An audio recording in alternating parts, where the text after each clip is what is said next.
അപ്പോൾ ഡേ 2ലേക്ക് കയറിയപ്പോൾ നമ്മൾ നമ്മുടെ നെക്സ്റ്റ് ഡെസ്റ്റിനേഷനിലേക്കാണ്, ഫസ്റ്റ് ഡെസ്റ്റിനേഷനിലേക്ക് പോയിക്കൊണ്ടിരിക്കുകയാണ്. പെട്ടെന്ന് നോക്കുമ്പോൾ വണ്ടി പുറകോട്ട് പോകണമെന്ന് തോന്നും, പക്ഷേ അത് ആ റോഡിൻ്റെ ഡിസൈൻ കേട്ടോ. നമ്മൾ നേരെ തന്നെയാണ് പോയിക്കൊണ്ടിരിക്കുന്നത്. അപ്പോൾ നമ്മൾ നേരെ രാമേശ്വരത്തേക്കാണ് പോകുന്നത്. ഇത് പാമ്പൻ ബ്രിഡ്ജ്.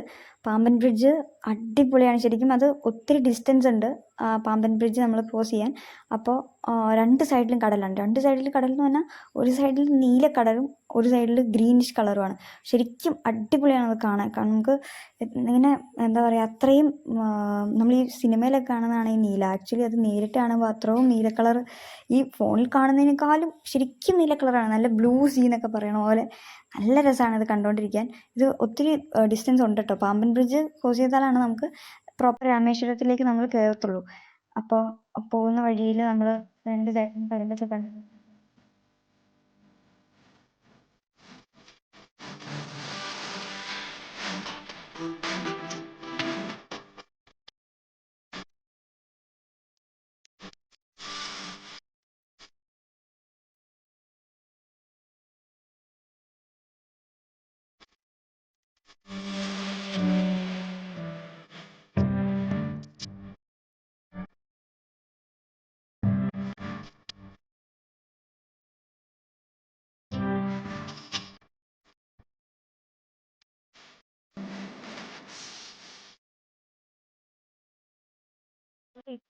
നമ്മൾ ഹോട്ടലിലെത്തി നേരെ നമ്മൾ റൂമൊക്കെ നേരത്തെ ബുക്ക് ചെയ്തിട്ടാണ് വന്നത്. അപ്പോൾ റൂമിൽ കയറി ഫ്രഷപ്പായി നേരെ നമ്മൾ അമ്പലത്തിലേക്ക് പോകാനുള്ള തയ്യാറെടുപ്പിലായിരുന്നു രാവിലെ.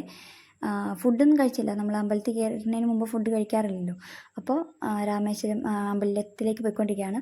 അവിടെ കുറേ നേരം നടന്നൊക്കെ പോകുന്നുണ്ടായിരുന്നു. പക്ഷേ ആക്ച്വലി നമുക്ക് ഞങ്ങളെല്ലാവരും ആദ്യമായിട്ട് വരുന്നതുകൊണ്ട് ഞങ്ങൾക്ക് വഴി അറിയത്തില്ലായിരുന്നു. പിന്നെ നമ്മുടെ ഡ്രൈവർ ചേട്ടൻ നമ്മളോട് പറഞ്ഞു കൊണ്ടുവിടാം എന്ന് പറഞ്ഞു. നമ്മൾ ഈ ബലിയൊക്കെ ഇടാനുള്ളവർ ബലിയൊക്കെ ഇട്ട അതിൻ്റെ കർമ്മങ്ങളെല്ലാം പുറത്താണ്, അമ്പലത്തിന് പുറത്താണല്ലോ, കടലിൻ്റെ അവിടെയാണ്. അത് കഴിഞ്ഞതിന് ശേഷമാണ് നമ്മൾ അമ്പലത്തിലേക്ക് കയറുന്നത്. അപ്പോൾ ആദ്യം നമ്മൾ നേരെ ബലി ഇടാനല്ലേ ബീച്ച് സൈഡിലേക്കാണ് പോകുന്നത്. അപ്പോൾ അവിടേക്ക് പോകും. അപ്പോൾ നമ്മുടെ കയ്യിൽ ഓൾറെഡി നമ്മൾ ഡ്രസ്സൊക്കെ കരുതിയിട്ടുണ്ട്. കാരണം ബലി ഇട്ടതിന് ശേഷം അമ്പലത്തിൽ കയറുന്നതിന് മുമ്പ് ഈ 22 കിണറുകളിൽ തല കുളിച്ച് കയറണം എന്നുള്ളൊരു ചടങ്ങുണ്ടല്ലോ. അപ്പോൾ അതിന് കയറാൻ വേണ്ടിയിട്ട് ഓൾറെഡി ഞങ്ങൾ ഡ്രസ്സൊക്കെ എടുത്തുകൊണ്ടാണ് പോണത്. ഒരു ജോഡി ഡ്രസ്സ് എല്ലാവരും തന്നെ കൈ കരുതിയിട്ടുണ്ടായിരുന്നു. പിന്നെ നമ്മൾ വണ്ടിയൊക്കെ പാർക്ക് ചെയ്യാനുള്ള സ്ഥലമൊക്കെ കണ്ടുപിടിച്ച് വണ്ടി പാർക്ക് ചെയ്യാൻ പോവുകയാണ്. അത് കഴിഞ്ഞ് നമ്മൾ അവിടേക്ക് നടന്നു. കുറച്ച് വണ്ടി പാർക്ക് ചെയ്തിട്ടൊന്നും ഒരു 500 മീറ്ററൊക്കെ ഉണ്ടായിരുന്നുള്ളൂ ബീച്ച് സൈഡിലേക്ക്. അവിടെ എത്തിയപ്പോൾ അവിടെയും തിരക്കുണ്ട്, പക്ഷെ കുഴപ്പമില്ല. നമുക്ക് വേണ്ട ഒരു പൂജാരിനെ കണ്ടുപിടിക്കുക, കർമ്മങ്ങൾ ചെയ്ത് നിൽക്കാനുള്ള കാര്യങ്ങളിലേക്ക് നോക്കി. അപ്പം അവിടെ ഒരാൾ ഇരിക്കുകയായിരുന്നു. അവരുടെ കഴിഞ്ഞ ഉടനെ നമ്മളെല്ലാവരും ഇരിക്കാം എന്നുള്ള രീതിയിൽ. ഞാൻ ഇടുന്നുണ്ടായിരുന്നില്ല, അമ്മ ഇടുന്നുണ്ടായിരുന്നു, പപ്പ ഇടുന്നുണ്ടായിരുന്നു. പിന്നെ ഞങ്ങളുടെ കൂടെ വന്ന കുറച്ച് ആളുകളും ഇടുന്നുണ്ടായിരുന്നു, ബലി ഇടാനുണ്ടായിരുന്നു. അപ്പം അവരെല്ലാവരും ബലി ഇടാനുള്ളവരെല്ലാവരും മുന്നോട്ട് കയറിയിരുന്നു.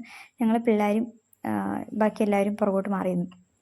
അപ്പോൾ അത് ആ കടൽ നല്ല വെയിലായിരുന്നു കേട്ടോ. അവിടെ ഭയങ്കര വെയിലാണ്, ഒന്നാമതേ ചൂടാണ് മൊത്തത്തിൽ. അപ്പം നല്ല വെയിലുള്ള സമയത്താണ് നമ്മളവിടെ ചെന്നതും. ഇവിടെ അപ്പം ഇവർ ചടങ്ങിൻ്റെ കാര്യങ്ങളെല്ലാം പൂജാരിയോട് ചോദിച്ച് മനസ്സിലാക്കിക്കൊണ്ടിരിക്കുക. അതിനുശേഷമാണ് ഇവർ മുങ്ങി വന്നതിന് ശേഷം ആണ് കർമ്മങ്ങൾ. അപ്പം എല്ലാവരും കടലിലേക്ക്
അവിടുത്തെ ചടങ്ങെല്ലാം കഴിഞ്ഞതിന് ശേഷം നമ്മൾ നേരെ അമ്പലത്തിലേക്ക് പോവുകയാണ്. അപ്പോൾ അമ്പലത്തിൽ ദർശനത്തിന് മുന്നേ തന്നെ നമ്മൾ ഈ 22 കിണറിലെ കുളിയുണ്ട്. അപ്പോൾ അവിടേക്ക് പോകുമ്പോൾ നമുക്കൊരു ഗൈഡ് ഉണ്ടാവും. ഇത്രയും ഒന്നിച്ച് വരുന്ന അത്രയും പേർക്ക് ഒരു ഗൈഡ് എന്നുള്ള രീതിയിൽ. അപ്പോൾ നമ്മൾ നമ്മുടെ ഗൈഡിനെ കണ്ടുപിടിച്ച് പിന്നെ ഗൈഡാണ് നമ്മളെ കൊണ്ടുപോകുന്നത്. അപ്പോൾ ഈ 22 കിണറിൽ നിന്നും ഓരോ തൊട്ടി വെള്ളം വീതം എല്ലാവരും തലയിൽ ഒഴിച്ചു തരും.